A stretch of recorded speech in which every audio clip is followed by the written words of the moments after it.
Good morning, guys. We all are here to study English. Class 11th, Hornbill, Lesson 2. We are not afraid to die if we can all be together. Okay? What is the name of lesson? We are not afraid to die. हम मरने से नहीं डरते if यदि we can all be together यदि हम सब एक साथ हैं तो. Written by Gordon Cook and Alan East. Gordon Cook and Alan East. Okay. Look, my dear, one more thing. Understanding the text. Okay. I mean question answer. First one, list the step taken by the captain. यानी वो step बताइए जो captain ने लिए थे. ठीक है. List the step यानी लिस्ट बनाओ उन स्टेप की, वो पद की, वो चरणों की. टेकन बाय द कैप्टन जो कैप्टन के द्वारा लिए गए. ठीक है. First one, to protect the ship when rough weather began. यानी टू प्रोटेक्ट यानी बचाने के लिए. किसको सेव करने के लिए? शिप को. व्हेन जब रफ वेदर बिगन यानी जब बेकार मौसम शुरू हुआ था तो उस समय शिप को बचाने के लिए उसने कौन सा स्टेप अपनाया था? आंसर देखिए. इन ऑर्डर टू प्रोटेक्ट यानी बचाने के संदर्भ में the ship from rough weather यानी जो रफ वेदर में जो शिप को बचाने के संदर्भ में क्या क्या किया था. The captain decided to slow it down यानी कैप्टन ने क्या डिसाइड किया कि इसको बिल्कुल डाउन कर लो, इसकी स्पीड को डाउन कर लो. सो ही ड्रॉप द स्टॉर्म जिब यानी इसलिए उसने क्या कर किसको रोक दिया? ही ड्रॉप्ड यानी उसने ड्रॉप कर दिया द स्टॉर्म जिब यानी जो पाल को. एंड लेफ्ट हैवी मूरिंग रॉप और उसने किससे बांध दिया था? मूरिंग रॉप यानी बहुत मोटी रस्सी से बांध दिया था. इन अ लूप यानी लूप के साथ अक्रॉस द स्टर्न यानी एक बहुत कड़ी बहुत ही मजबूती के साथ. Then they double fasten everything और तभी उसने क्या किया था कि हर चीज़ को दोबारा बांध दिया यानी दो बार बांध दिया. Everything and bend through their year raft और कहाँ गए वो? Bend through their and bend through their life raft drill यानी जो लाइफ रेफ्ट ड्रिल थी ना उसकी ओर गए. They also attached life lines यानी वो किससे जुड़े हुए थे? लाइफ लाइन से भी अटैच थे. एंड बोर हिज जैकेट और उन्होंने अपनी जैकेट भी पहन रखी थी. 10 इसीलिए they got ready to face the storm इसीलिए वो किसके लिए तैयार हो गए थे?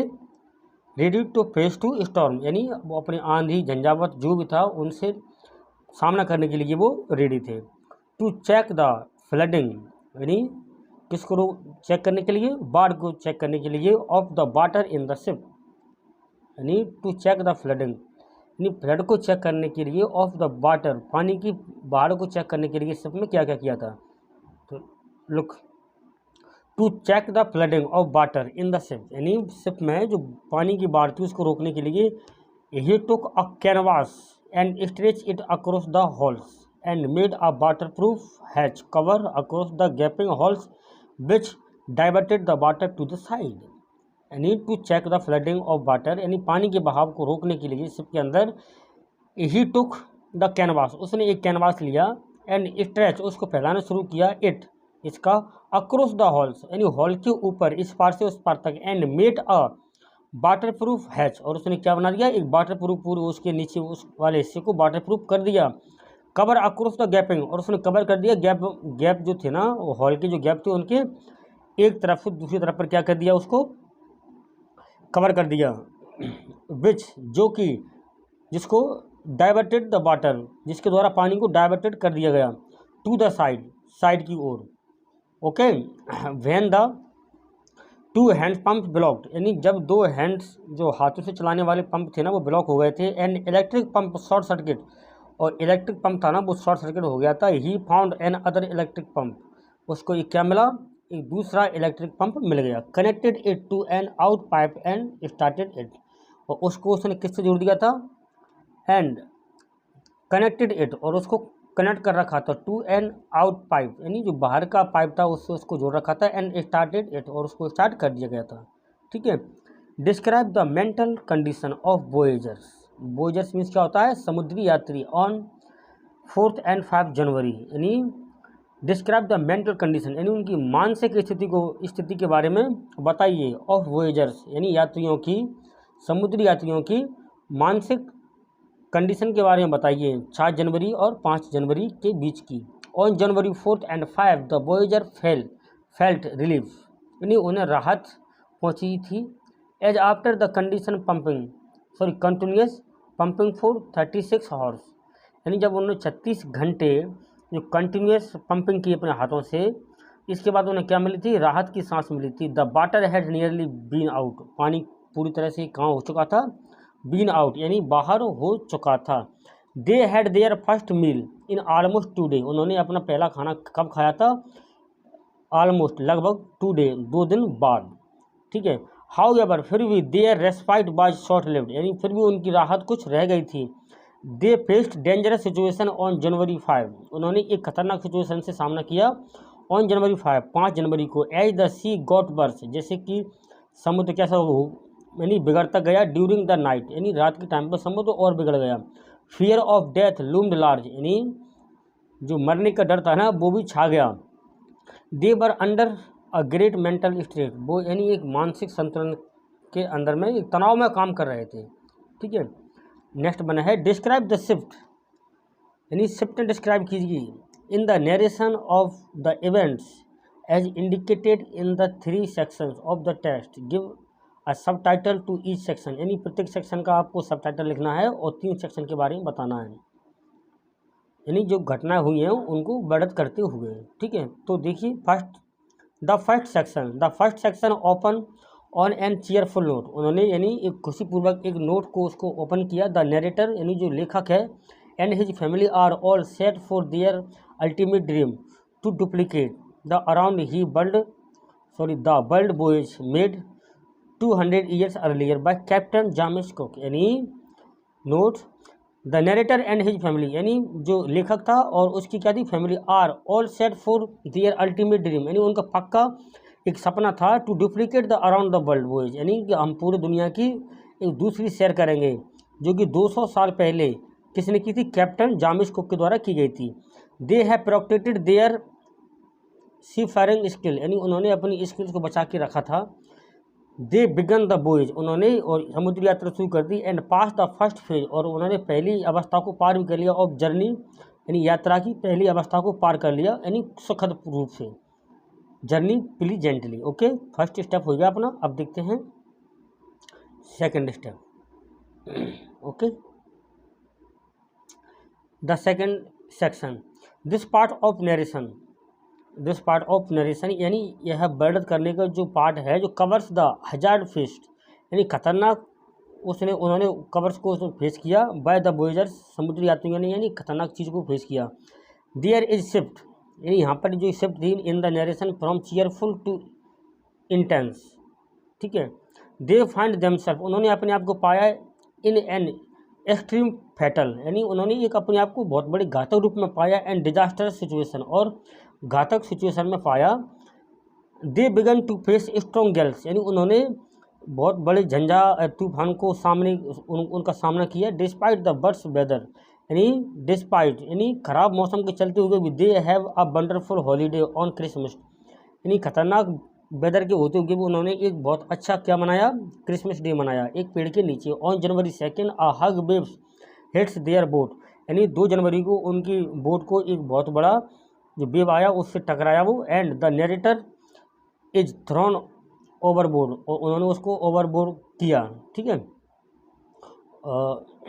ओवरबोर्ड। डिस्पाइट गेटिंग इंजर्ड, यानी इंजर्ड होने के बाद भी ही मेंटेन हिज कंपोजर, उन्होंने अपने कंपोजर को मेंटेन बना के रखा। एंड अप्लाई एवरी पॉसिबल, और वो सब कुछ किया जो सब वो कर सकते थे। वे टू टैकल, उस पर काबू पाने के लिए द क्रिटिकल सिचुएशन, यानी उस क्रिटिकल सिचुएशन में उन्होंने जो कर सकते थे उसको करने की कोशिश की। They manage to pump out maximum amount of water out of the boat in about 36 hours, यानी उन्होंने मैनेज किया पंप को 36 घंटे के लिए, जैसे वो कर सके तो उन्होंने उतना ज़्यादा पानी निकाला। But as they continue to face bad weather, जैसे जैसे वो बैड वेदर का सामना करते रहे, ठीक है, weather conditions, the narrator losses of, और कभी की जो क्या थी लॉस होप, यानी वो अपनी आशाएं खोते रहे। द चिल्ड्रन रिमेन फियरलेस, यानी जो बच्चों में जो थोड़ा बहुत फियरलेस थे वो courage and optimist throughout the situation, यानी उन्होंने जो पूरी सिचुएशन में क्या काम किया, अपने आप को आशावादी बनाए रखी और अपने साहस को बना के रखा। Let move third section, the children provide moral support, यानी चिल्ड्रन थे ना, जो उनके बच्चे थे, उनको मोरल सपोर्ट प्रोवाइड किया गया, यानी नैतिक सपोर्ट दिया गया टू द नरेटर के द्वारा। And he continue with his efforts, वो उनके एफर्ट के साथ लगातार थे। अंडर द कैपेसिटी, यानी क्षमता के अंदर, ऑफ द नरेटर की क्षमता के अंदर। दे मैनेज टू रीच इले आमस्टरडम, यानी वो उन्होंने कहाँ पहुँचने के लिए मैनेज किया, इले आमस्टरडम पे। The narrator proves his seamanship and receive the title of the best daddy, यानी उन्होंने क्या टाइटल मिला उसके पिताजी को या लेखक को, the best daddy and the best captain from his children, अपने बच्चों से उनको ये दो चीज़ें मिली। ठीक है, the above 3 section can be subtitle as follow, देखिए कौन कौन से सबटाइटल हैं। First one, the first section round the world voyage began, यानी उन्होंने पूरी दुनिया की एक यात्रा शुरू की। The second section, the attack of the big wave, यानी कहाँ पे बिग वेव का अटैक का सामना किया। The third section, ultimate victory, वो कैसे थे, एक अंतिम विजयी रहे। ठीक है, let's move our. What difference did you notice, यानी क्या डिफरेंस आपने नोटिस किया था। ठीक है, between the reaction of the adult and the children when face with danger, यानी जब वो बड़े और बच्चे एक सिचुएशन का सामना कर रहे थे तो उन्होंने दोनों के बीच में क्या डिफरेंस देखा।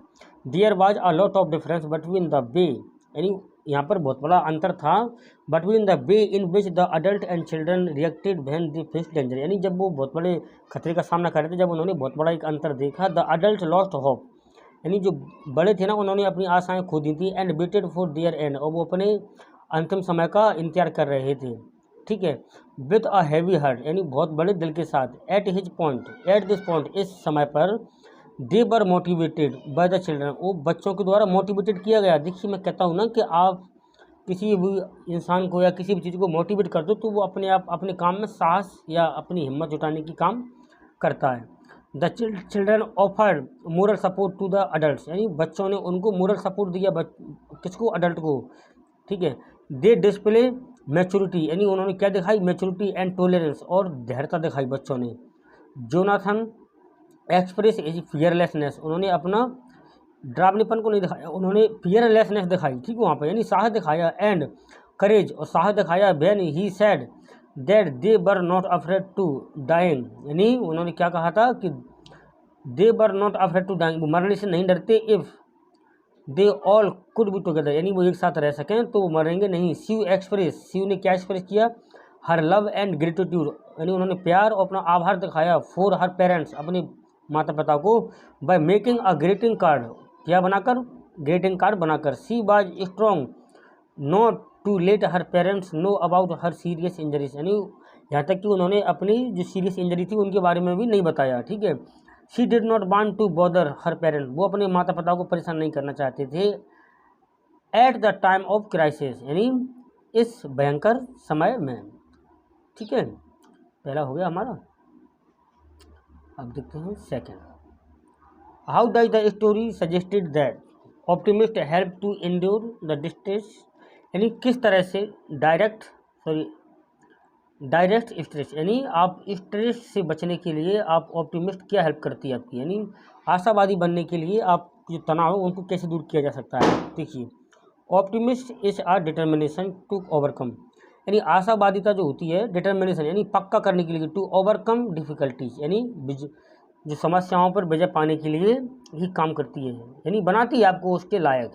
It raises one's spirit and help one overcome stress, यानी जो दुखों पर काबू पाने के लिए आपकी आत्मा को बनाती है। एंड डिफिकल्टी विथ ईज, और डिफिकल्टी को ईजी बनाने के लिए। The story display courage and optimist shown by everyone at the time of difficult situation, यानी द स्टोरी डिस्प्ले, इस पूरी स्टोरी डिस्प्ले करती है क्या, करेज एंड ऑप्टिमिस्ट, साहस और आशावादी को दिखाती है। किसने दिखाया, everyone at the time of difficult situation, यानी डिफिकल्ट सिचुएशन में हर किसी ने अपना साहस और आशावादिता दिखाया। Survival happens only because of the optimist, यानी सर्वाइवल हैपन्स कब हुआ, जब प्रत्येक आदमी बिकॉज ऑफ द ऑप्टिमिस्ट, आशावादिता के ही कारण वो जिंदा रहे। Struggle that the finally family carriage, यानी जो स्ट्रगल जो फैमिली कर रही थी on with the inclination to look at the bright side in the situation, यानी जो आशावादी थे ना सिचुएशन में एक तरफ उसकी तरफ वो इशारा कर रही थी। द लेवल ऑफ प्रिजर्वेंस यानी परजिवरेंस इन द ऑथर्स राइजेज, यानी जो संरक्षण में जो ऑथर जो बढ़ रहा था बेन जोनाथन से, जब ही जोनाथन ने कहा उनके बेटे ने we are not afraid to die, कि हम मरेंगे नहीं if we can all be together, यदि हम एक साथ रहेंगे तो। Besides the caricature of him and Maria, किसके साथ साथ उनके जो कैरिकेचर बनाए थे उन्होंने, जो व्यंग बनाए थे ऑफ हिम एंड मैरी और उसके साथ, ड्रॉन बाय शिव, जो किसने बनाए थे, शिव ने बनाए थे, हेल्प हिज डिटर्मिनेशन, अपने कर्तव्य निष्ठ पर डटे रहने के लिए, and optimist to grow many fold, और आशावादियों के द्वारा या आशावादिता के साथ उनको बहुत से साहस मिले। The positive outlook of the children, यानी बच्चों का जो पॉजिटिव आउटलुक था ना उसको देखकर इनफ्यूज पॉजिटिविटी, यानी उनके अंदर क्या आ गई, पॉजिटिविटी आ गई इन द नरेटर, किसके अंदर, नरेटर के अंदर। ही रिगोरसली कैलकुलेट, उन्होंने भी बड़े साथ के साथ कैलकुलेट किया था their position and finally ask Larry to steer a course of 185 degree, यानी उसको कहाँ पे घुमा दो आप, 185 डिग्री पर घुमा दो, ठीक है। दो ही लॉस्ट ऑल होप्स, यानी हालांकि उन्होंने अपनी सारी आशाएं खो दी थी, देन तभी he does not so it, तभी उन्होंने अपने ये सब खोया नहीं, एंड ऑप्टिमिस्टिकली टोल्ड लैरी, यानी आशावादी रूप से किसने कहा, लैरी ने कहा दैट कि they would stop the island bye amount 5 PM, कि वो कहाँ पर रुक जाएंगे, 5 बजे के आसपास आइलैंड पर रुक जाएंगे, ठीक है। फॉर्चुनेटली, यानी सौभाग्यवश देयर स्ट्रगल एंड ऑप्टिमिस्ट पे ऑफ, यानी तभी उन्होंने स्ट्रगल ने उनको पे ऑफ किया दिया, and they manage to find Ile Amsterdam by evening, और तभी उन्होंने इस तरह से किसको खोज लिया, इले आमस्टरडम को खोज लिया इवनिंग तक। Okay, let's move our next third one है what lesson do we learn from such hazardous experience when we are face to face with death, यानी जब हम मृत्यु के आमने सामने होते हैं तो what lesson do we learn, हमें क्या शिक्षा मिलती है, फ्रॉम सच हजार्डस एक्सपीरियंस, यानी हमें इस खतरनाक एक्सपीरियंस से क्या शिक्षा मिलती है जब हमारे आमने सामने क्या होती है, मौत का सामना होता है। आंसर देखिए, विथ एक्सपीरियंस टीचेस अस, यानी सच एक्सपीरियंसेस, यानी ऐसे अनुभव, टीच अस हमें सिखाते हैं, द पोटेंशियल यानी प्रभावशालीता, दैट करेज जो कि क्या था, साहस था, प्रिजर्वेंस एंड टॉलरेंस यानी संरक्षणता और धैर्यता, होल्ड दिखाती इसको। It explain how one must react in the direct of the situation, यानी इसने एक्सप्लेन किया हुआ है कि हमें किस तरह से रिएक्ट करना चाहिए एक खतरनाक सिचुएशन में। इट टीचेस अस, यह हमें सिखाती है, दैट की one must never loss hope, कि एक व्यक्ति को ज़िंदगी में कभी अपनी आशाएं नहीं खोनी चाहिए, एंड ट्राई फाइंड रीजन, और हमें उसके कारणों को जानने की कोशिश करनी चाहिए, टू स्टे पॉजिटिव, और हमें पॉजिटिव बने रहना चाहिए, in the face of adversity, यानी उस समस्या के सामने ही, इन सच सिचुएशन यानी ऐसी सिचुएशंस में वन मस्ट ट्राई हिज और हर बेस्ट टू रिमेन काम, यानी हमें एक आदमी को ऐसी सिचुएशन में अपने आप को बेस्ट करने की कोशिश करना चाहिए, एंड रिमेन काम and compose and understand the power of unity and team work, और हमें एकता और हमें टीम वर्क की साहस को पहचानना चाहिए, ठीक है। मोर एवर, ऐसा होते हुए with the importance of common sense, और हमें कॉमन सेंस का भी इम्पोर्टेंस यूज करना चाहिए, पुटिंग कंटिन्यूस एफर्ट, और हमें लगातार कंटिन्यूस एफर्ट्स करना चाहिए, टू ओवरकम द कैटास्ट्रॉफ, इस तरह की आपत्ति का सामना करने के लिए, and significance of being extra cautions, यानी सिग्निफिकेंस और हमें महत्वपूर्ण होने के लिए एक्स्ट्रा कॉशंस, हमें अलग से सावधानी होना चाहिए, एंड केयरफुल, और होना चाहिए हमें क्या, सावधान, are learn from such hazardous experience, यानी हमें यहाँ से सीखने के लिए बहुत सी चीज़ें मिलती हैं, ठीक है। Hazardous experience, the experience teaches us, जो एक्सपीरियंस हमें कैसे खाते हैं, दैट की दोज वो लोग हु रफ इट, जो इसे बेकार बनाते हैं, out with life gravest disaster become heroes, यानी जो खतरनाक स्थिति में भी क्या बन जाते हैं, हीरो बन जाते हैं, ठीक है। Why do you think people undertake such adventurous expeditions in spite of the risk involve, यानी रिस्क लेते हुए भी आप ऐसे किस तरह से हैंडल कर लेते हैं। देखिए answer, the spirit to experience, यानी एक्सपीरियंस की जो लहर है या उसकी जो थोड़ी सी क्या बोल सकते हैं, स्पिरिट यानी आत्मा है, जो यूनिक एलिमेंट्स ऑफ नेचर, वो क्या है, एक अनोखा तत्व है प्रकृति का। ठीक है। अनडॉन्टेड पेशेंस, यानी जो ना हारने वाला पेशेंस, एंड विलिंगनेस, और अपनी इच्छाएं टू एक्सेप्ट चैलेंज, किसको एक्सेप्ट करती हैं, चैलेंज को। Drive people to take up, यानी लोगों को आगे बढ़ाने के लिए, to take up adventurous expedition, यानी खतरनाक साहस को बढ़ाने के लिए। The people who involve themselves, यानी वो लोग जो इसमें अपने आप इन्वॉल्व होते हैं, इन सच, कहाँ गया भाई मेरे, इन सच एक्टिविटीज़, यानी इस तरह की एक्टिविटी में, are very well aware of the risk, बहुत ही भली भांति रूप से वो इस रिस्क से आमना सामना करना जानते हैं। रिस्क इन्वॉल्व इन देम, जो कि उनमें पैदा होती है, but due to their patience, लेकिन उनके पेशेंस के कारण, एंड एंथुसियाज्म, यानी उत्साह के कारण, to do something unique and great, कैसा करने के लिए कि कुछ अलग और ग्रेट करने के लिए, दे विलिंगली एक्सेप्ट, वो स्वाभाविक रूप से या खुशी रूप से खुश होकर एक्सेप्ट कर लेते हैं सच चैलेंज, ऐसे चैलेंजों को। Also they are desires to be in the lab of nature, जो कि नेचर से मिलती है, and experience its beauty passes them to such expedition, ठीक है, जो कि उन्हें धक्का देती है उस तरफ की ओर। ठीक है। अगला है, we have come across words like gale and storm in the account, here are two more words for storm, typhoon, cyclone, how many words does your language have for storm, यानी स्टॉर्म के लिए आपके लिए कितने शब्द हैं। Answer में क्या है, in Hindi storm is known as aandhi, यानी जो स्टॉर्म किसके रूप में जाना जाता है हिंदी में, आंधी के रूप में, तूफान के रूप में, एंड अंधड़ के रूप में। ठीक है। तो आंधी को हिंदी में क्या क्या रूप से जाना जाता है, स्टॉर्म को आंधी, तूफान एंड अंधड़ के रूप में। ठीक है। Here are the term of different kind of vessels, yacht, boat, canoe, ship, steamer, schooner, think of similar terms in your language, अपनी भाषा में बताइए सिंपल शब्द जो होते हैं। देखिए, नाव को क्या बोलते हैं, नाव बोलते हैं, नौका बोलते हैं, एंड किश्ती बोलते हैं। ठीक है। नाव, नौका एंड किश्ती are some of the various words use in Hindi for the word boat, यानी बोट के लिए क्या क्या बोला जाता है हिंदी में, नाव, नौका एंड किश्ती।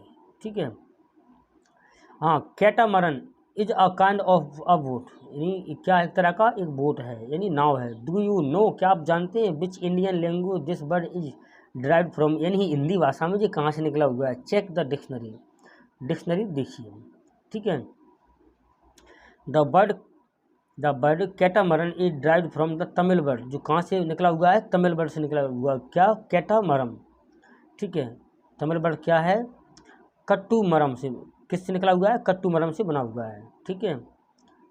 Have you heard any boatman, क्या आपने कभी किसी भी बोटमैन्स के गाने के बारे में सुना है। व्हाट काइंड ऑफ इमोशंस, किस तरह के emotions, do these song usually express, किस तरह के एक्सप्रेशन वो एक्सप्रेस करता है, दिखाता है। Yes, boatman song usually express love and nostalgia, यानी जो बोटमैन होते हैं वो किस तरह के गाने गाते हैं, प्यार के और घर की यादों की। नॉस्टैल्जिया मन होता है घर की याद या सपनों के बारे में। They revolve around the longings to meet a loved one, यानी वो हमेशा चारों तरफ किसको खोजते रहते हैं, अपने प्यार को। They may also express their love for the sea, वो किसके लिए, समुद्र के लिए अपना प्यार दिखाते हैं। ठीक है। अगला है, वर्किंग विद द बर्ड। देखिए क्या, the following the bird use in the text as ship terminology are also commonly used in an other sense. In what context would you use the other meaning? Not, stern, boom, hatch, anchor. देख लो आप, ये not means क्या होता है, interlacing यानी बांधना, twinning यानी बांधना, लूपिंग यानी भी बांधना। ठीक है। नॉट का मीन्स क्या हो गया, बांधना। अ ग्रुप ऑफ पर्सन, और नॉट का मीन्स क्या होता है, बहुत सारे लोगों का समूह। स्टर्न मीन्स क्या होता है, फर्म, मजबूत, स्ट्रिक्ट, कड़ा, अनकम्प्रोमाइजिंग, जिसको कंप्रोमाइज नहीं किया जा सके, हार्श यानी कठोर, हार्ड यानी भी कठोर। बूम यानी क्या होता है, डीप, प्रोलॉन्ग्ड यानी लंबा, रीजोनेंट, तार्किक साउंड। दूसरा मीनिंग क्या दिखा रहा है बूम, टू प्रोग्रेस और फ्लोरिशिंग या फ्लोरिश यानी आगे बढ़ना और फलना फूलना, सफल होना। और तीसरा मीनिंग क्या है, टू हिट हार्ड, किसी को बहुत गहरा चोट कर देना। अगला है hatch, to bring forth produce यानी जो टू ब्रिंग फोर्थ यानी लाना किसी के लिए, और प्रोड्यूस यानी उत्पन्न करना। अगला है ड्राइव और कॉन्कॉक्ट यानी ड्राइव यानी कहाँ से उत्पन्न हुआ है।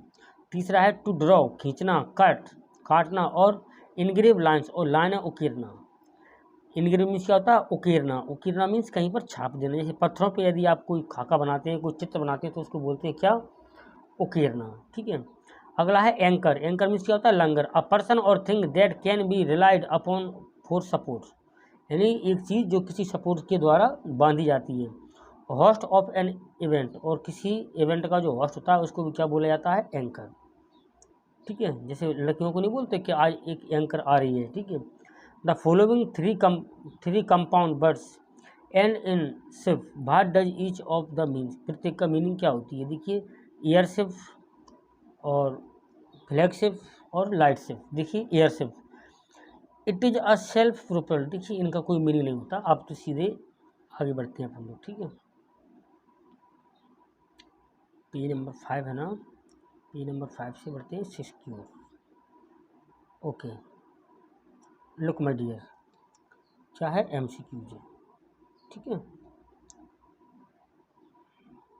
From where did the ship sail for the voyage, from where कहाँ से, डिड द शिप सेल यानी जो शिप थी ना वो कहाँ से सेल हुई थी, यानी कहाँ से उसने यात्रा शुरू की थी। अमेरिका से नहीं, मैक्सिको से नहीं, जर्मनी से नहीं, है प्लाईमाउथ इंग्लैंड, हाँ प्लेमाउथ इंग्लैंड से ही उन्होंने अपनी यात्रा शुरू की थी। ठीक है।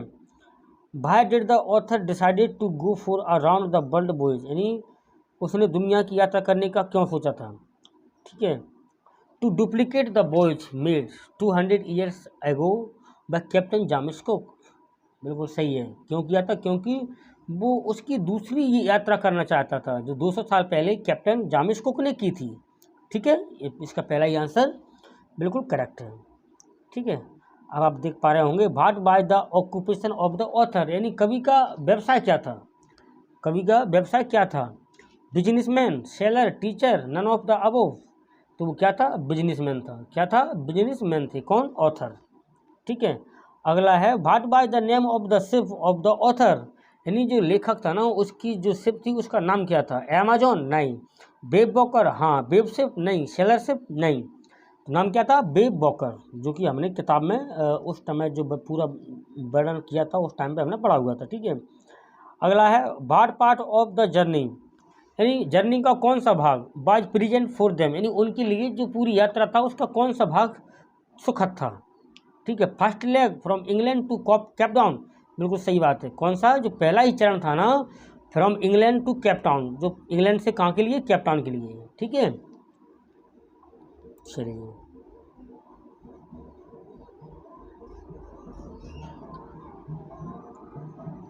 What were the name of the two crewman यानी जो दो जहाज के चालक थे ना उनका नाम क्या था, whom द ऑथर्स हायर्ड यानी whom किसको ऑथर ने हायर किया था यानी किसको खरीदा था।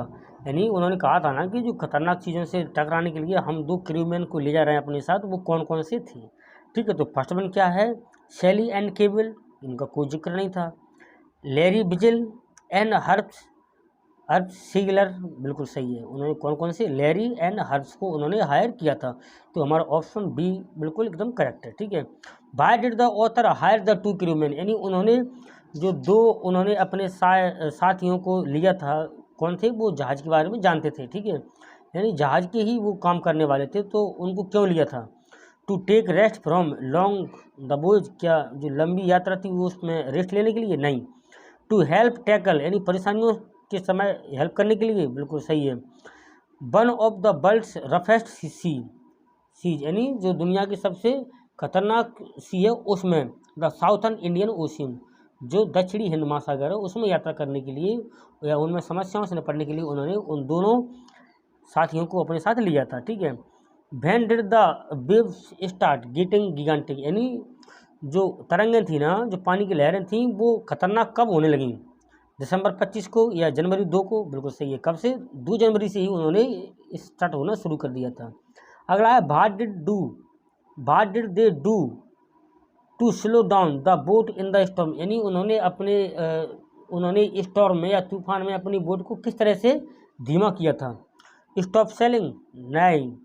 ड्रॉपिंग द स्टॉर्म जिब? हाँ, उन्होंने किसको ड्रॉप किया था? स्टॉर्म जिब को। उन्होंने पालों को खोला था। एंड लेस्ट अ हैवी मूविंग रोप, और उन्होंने एक बहुत ही मोटे रॉप से उसको बांधकर उसको ड्रॉप किया था या उसको स्लो किया था। अगला है what by the first indication of disaster, यानी विनाश का पहला सूचक क्या था? Around 6 PM when wind dropped and sky grew darker. सही बात बिल्कुल। जब अराउंड 6 PM 6 बजे के आसपास, व्हेन जब विंड ड्रॉप हवाएं रुक गई, एंड स्काई ग्रू डार्कर, और स्काई कैसे हो गए थे? काले हो गए थे। ठीक है। अगला देखते हैं हम। What happened after the first indication of the disaster, यानी क्या हुआ था जब हमने पहला ही सूचक देखा अपने विनाश का, तो क्या हुआ? पहला देखते हैं आप answer. A wave appeared vertical, यानी उन्होंने एक वर्टिकल रूप में एक वेव देखी, एक लहर देखी। And almost twice the height of other wave, यानी दूसरी तरंगें थी या दूसरी लहरें थी, उनसे डबल ऊंचाई की उन्होंने क्या एक लहर देखी। तो यही हमारा आंसर सही है कि मतलब क्या हुआ था उनको पहले सूचक के बाद, तो उन्होंने एक बहुत बड़ी दीवार देखी या बहुत बड़ी वर्टिकल में एक लहर देखी, और जो कि दुगनी ऊंचाई की थी दूसरी लहरों से। ठीक है। तो आंसर पहला ही इसमें करेक्ट है। अगला है how did the explosion effect the ship, यानी जो एक्सप्लोजन हुआ था उसमें शिप का क्या इफेक्ट हुआ था? ठीक है।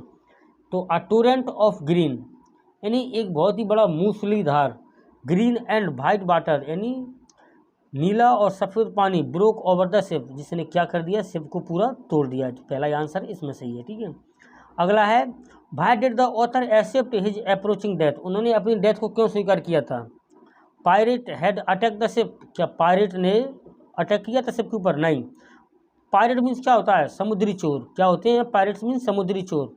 उन्होंने कब अटैक किया था? नहीं, ये सब तो हमने नहीं पढ़ा। Because he was injured by the explosion, क्योंकि वो एक्सप्लोजन में इंजर्ड हो गए थे? नहीं, ऐसा भी नहीं था। He was thrown in the sea, उन्होंने क्या कर दिया था? उसको सी में फेंक दिया था, समुद्र में फेंक दिया था। ठीक है। तो ऑप्शन सी हमारा करेक्ट है। What did the author see, author ने क्या देखा? When his head popped out of the water, जब उनका जो हेड पॉप था ना वो पानी में गिर गया। तो देखते हैं इसका answer. The ship was sinking, ship डूब गया था? नहीं। The ship was nowhere to be seen, कि शिप कहीं भी नहीं दिखाई दे रहा था? नहीं, ऐसा भी नहीं हुआ। The ship was near capsizing, हाँ, तो शिप जो था ना वो डूबने के बिल्कुल कगार पर था। हर मास्ट ऑलमोस्ट हॉरिजॉन्टल, उसका जो मस्तूल था ना वो, उसका जो ऊपरी भाग था ना वो हॉरिजॉन्टल हो गया था। तो ऑप्शन सी हमारा बिल्कुल करेक्ट है। ठीक है। अगला है व्हाट हैपेंड, क्या हुआ? What happen to the author, author's की बॉडी को क्या हुआ? When he manage to reach the deck, जब वो मैनेज करने के लिए डेक पर पहुंचा तो उसकी बॉडी को क्या हुआ था? तो हिज हेड स्माश्ड अगेन, क्या उसका सिर दोबारा टकरा गया? नहीं। हिज लेफ्ट रिब्स, उसकी जो बाईं पसली थी वो क्रैक्ड, टूट गई। माउथ फिल्ड विथ ब्लड, उसका माउथ किससे भर गया था? ब्लड एंड ब्रोकन टीथ, यानी टूटे हुए दांत और खून से उसका माउथ भर गया था। किसका? ऑथर का। ठीक है। अगला देखते हैं हम।